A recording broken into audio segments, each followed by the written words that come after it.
सर्वसमावेशक अर्थसंकल्प आहे. त्याच्यामध्ये शिक्षण, आरोग्य, महिला, बालकल्याण, पर्यावरण, नागरी सुविधा आणि जीवन एक आनंदीदायी जीवनसाठी लिव्हेबल सिटी तयार करण्यासाठी जे काही प्रयत्न केले पाहिजे आणि एक विकास केंद्र म्हणून या शहराकडे बघितलं पाहिजे अशा अर्थाचं हे अर्थसंकल्प याचा साधन आहे. कोणतीही करवाढ नाहीये, येत्या काळात पालिका निवडणूक होऊ शकतात, अशा परिस्थितीत असा संकल्प तयार केला असं म्हणावं लागेल.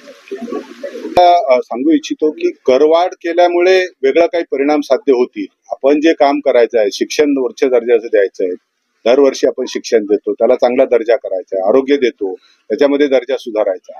मला वाटत नाही की हे काही त्याच्या राजकीय त्याच्याशी निवडणुकाचा संबंध त्याच्याशी जोडता येईल. आणि दुसरा जो भाग आहे की करवाढ, मी आपल्याला आधी पण सांगितलं की जी मालमत्ता आहे ज्या कराच्या जाळ्याच्या बाहेर आहेत त्या जाळ्यामध्ये आणून त्याच्यामधून कर वसुली करणं हे प्रधान प्राधान्य आहे. मग नागरिकात सुद्धा दोन बाबी असतात. एक नागरिक म्हणतो की काही लोक आपल्याला करच भरत नाही, ज्यांच्याकडून भरतात त्यांच्याकडून फक्त कर वसुली वाढली होते. त्यामुळे हे पहिल्यांदा आपण ज्या कर बाह्य मालमत्ता आहेत त्यांच्यावर कर लावून आपण उत्पन्न वाढवतोय. आंतरराष्ट्रीय विमानतळ येते, एकूणच मार्ग पाहता पालिकेला कशा प्रकारचे फायदे होऊ शकतात? आपल्याला बघितलं असेल तर मालमत्तांचे भाव जशा पद्धतीने बदलत चालले, सिडकोची ज्यावेळेस मालमत्ता वितरित होतात किंवा ज्यावेळेस त्याचे ऑक्शन होतात तर आपल्याला नजीकच्या काळामध्ये जवळजवळ पाम बीचला 5 लाखाच्या वर हा स्क्वेअर मीटरचा दर गेला, जो 2 वर्षापूर्वी 2.5 लाख 3 लाख होता.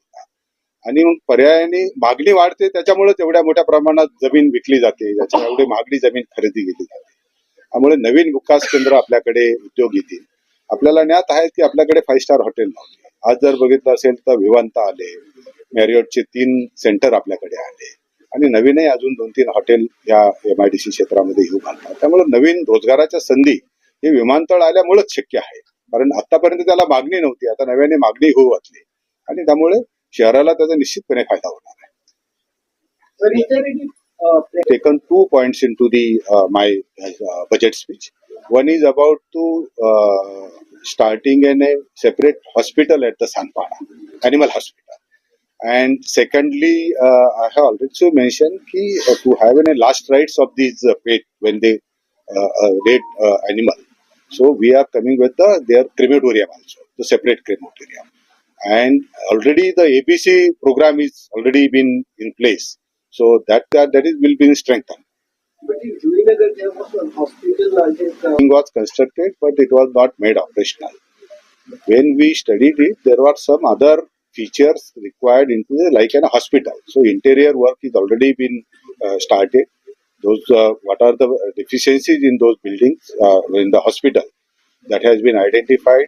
New work has been allotted. Now it is in the verge of completion. Within a couple of months that civil work will be completed and then it will be made operational for the public. Sir, 14 वर्षांसाठी एवढी सुविधा दिली जाणार आहे, करोड रुपये खर्च केले, उत्पन्नाचं साधन काय असणार तिथून? कशा आव्हानं पण अधिकाऱ्यांना खूप आहेत तिथे, कसं म्हणाले?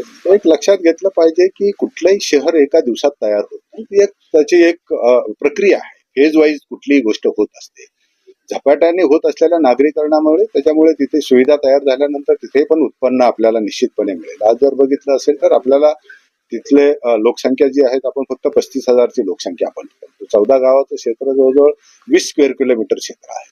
त्यामुळे आज तिथे लोकच जी काही व्यापार आहे तोच नसल्यामुळे मग उत्पन्न कसं येणार? कारण एक तर प्रॉपर्टी असल्या पाहिजे. त्यामुळे ते आज आपल्याला त्याचं नियोजन करून आपल्याला त्याच्यामधून एक चांगले उत्पन्नाचं साधन निश्चितपणे होईल. सगळ्या बाजूने शहर विकसित होतं. सिडकोचा नैना प्रकल्प आहे, त्या बाजूने बदलापूर कुळगाव डेव्हलपमेंट MMRDA काम करते, ग्रोथ सेंटर तिकडून येते, मल्टी मॉडेल कॉरिडॉरचं तिकडून येतोय. आपल्याला जर माहिती असेल तर ऐरोली कटाई नाक्याचा जो रस्ता आहे तो तिकडून येतो. ह्याला नेटवर्क एकदा आलं आणि मल्टी मॉडेल कॉरिडॉर झाला, एअरपोर्ट झालं की ऑटोमॅटिक तिथे डेव्हलपमेंट होतील आणि उत्पन्न वाढेल.